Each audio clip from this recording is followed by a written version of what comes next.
Praise the Lord. கர்த்தருக்கு மகிமை உண்டாவதாக. இந்த காலை வேளையில் கர்த்தருடைய வார்த்தை மூலமாய் உங்கள் யாவரையும் சந்திப்பதிலே நான் மிகுந்த மகிழ்ச்சி அடைகிறேன். சங்கீதம் 18ஆம் சங்கீதம் 28ஆம் வசனம், தேவரீர் என் விளக்கை ஏற்றுவீர், என் தேவனாய் கர்த்தர் என் இருளை வெளிச்சமாக்குவார் என்று தாவீது சங்கீதத்தில் சொல்லுகிறார். அன்பான தேவனுடைய பிள்ளைகளே, நம்முடைய தேவன் நம்முடைய வாழ்க்கையில் இருக்கிற எல்லா இருளையும் மாற்றி வெளிச்சத்தை ஏற்படுத்துகிற தேவனாய் இருக்கிறார். அல்லேலூயா. ஒரு விளக்கை எப்படி ஏற்றி அந்த வீட்டில் பிரகாசத்தை உண்டு பண்ண முடியுமோ, அதே போல் நம்முடைய வாழ்க்கையில் மட்டுமல்ல, கர்த்தரை ஆராதிக்கிற ஒவ்வொரு தேவனுடைய பிள்ளைகளுடைய வாழ்க்கையிலையும் ஆண்டவர் விளக்கை ஏற்றி இருளை மாற்றி ஒரு பெரிய வெளிச்சத்துக்குள் நடத்தி கொண்டு வர தேவன் போதுமானவராக இருக்கிறார். ஆமென்.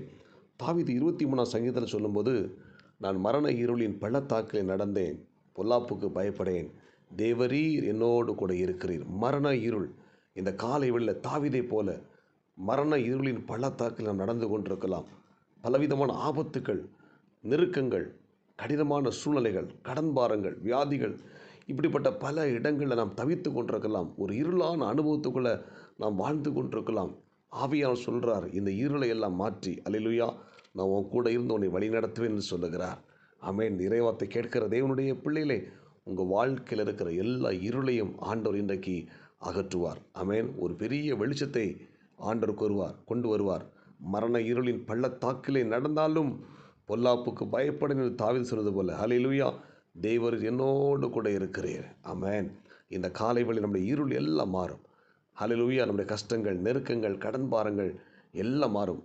ஆண்டவர் முழு உலகத்தை உண்டாக்கும்போது, வானத்தையும் பூமியையும் உண்டாக்கின பொழுது ஜலத்தின் மேல் பரிசுத்த ஆவியானவர் அசைவாடி கொண்டிருந்தார். அந்த ஜலத்தின் மேல் அசைவாடி கொண்டிருந்த பொழுது அந்த பூமி எப்படி இருந்தது? வெறுமையாக இருந்தது, ஒழுங்கின்மையாக இருந்தது, இருள் நிறைந்ததாக இருந்தது. ஆமென்.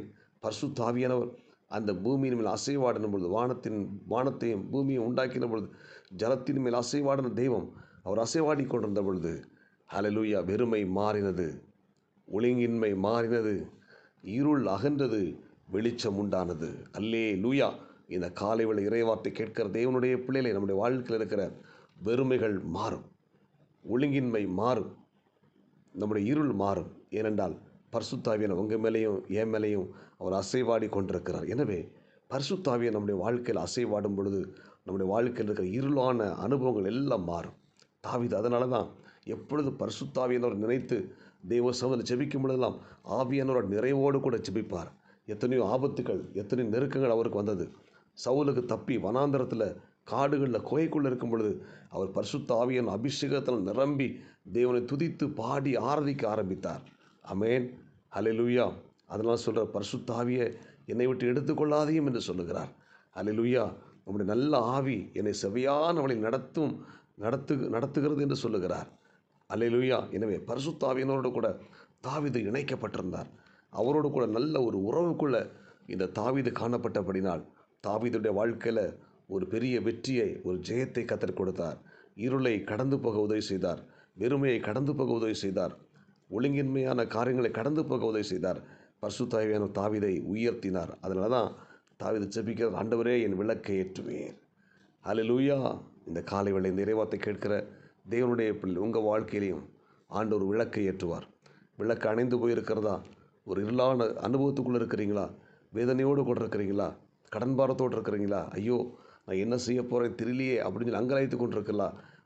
இருட்டில் தடவி திரிகிறது போல் இருக்கிறீங்களா? வழியே தெரியல, எல்லா பக்கமும் அடைக்கப்பட்டிருக்கிறது அப்படி நீங்கள் சோர்ந்து போயிருக்கிறீங்களா? கவலைப்படாதீங்க. உங்களுக்கு இருளில் வெளிச்சமாய் ஆண்டவர் இயேசு கிறிஸ்து இன்றைக்கு உங்கள் வாழ்க்கையில் வரப்போகிறார். ஆமென். எல்லா தடைகள் மாறப்போகிறது, நெருக்கங்கள் எல்லாம் இன்றைக்கு இயேசு உங்களுக்கு அற்புதம் செய்ய போகிறார். அல்லேலூயா. எனவே உங்கள் வாழ்க்கையில் இருக்கிற எல்லா இருளின் அனுபவங்கள் மாறும். கடன் என்கிற இருள் மாறும், வியாதி என்கிற இருள் மாறும், நெருக்கம் என்கிற வியாதி மாறும், குடும்ப சந்தோஷம் இன்மை அப்படிங்கிற இருள் உங்களை விட்டு அகலும். இயேசு உங்களுக்கு இன்றைக்கு அற்புதங்கள் செய்ய போகிறார். அல்லேலூயா. பரிசுத்த ஆவியானவர் உங்களை ஆளுகை செய்வதற்கு உங்களை ஒப்புக் கொடுங்க. ஜெபிப்போமா. பரலோக தேவனே, இந்த காலை வேளை இறைவார்த்தை கேட்ட எங்கள் சபை மக்கள் ஒவ்வொருத்தருக்காக நான் ஜெபிக்கிறேன். தாவீது ஜெபித்தது போல, தேவரீர் என் விளக்கை ஏற்றுவீர், என் தேவனாய் கர்த்தர் என் இருளை வெளிச்சமாக்குவார் என்ற வார்த்தையினுடைய இருளான அனுபவத்துக்குள்ள இருக்கிற ஒவ்வொரு தேவனுடைய பிள்ளைகளுடைய வாழ்க்கையில் ஒரு வெளிச்சத்தை கர்த்தர் கட்டளையிடுவீராக. இந்த இறைவார்த்தை கேட்ட எல்லாரும் கர்த்தர் ஆஸ்வதிங்க. இந்த நாளுக்குரிய கிருபை கொடுங்க. உம்முடைய சமூகம் உம்முடைய பிள்ளைகளோடு கூட இருப்பதாக இயேசுவின் நாமத்தில் ஜெபிக்கிறோம் நல்ல பிதாவே. ஆமேன். God bless you. உங்கள் யாவரையும் கர்த்தர் ஆஸ்வதிப்பார். இந்த நாள் உங்களுக்கு இனிமையை அமையட்டும். ஆமேன்.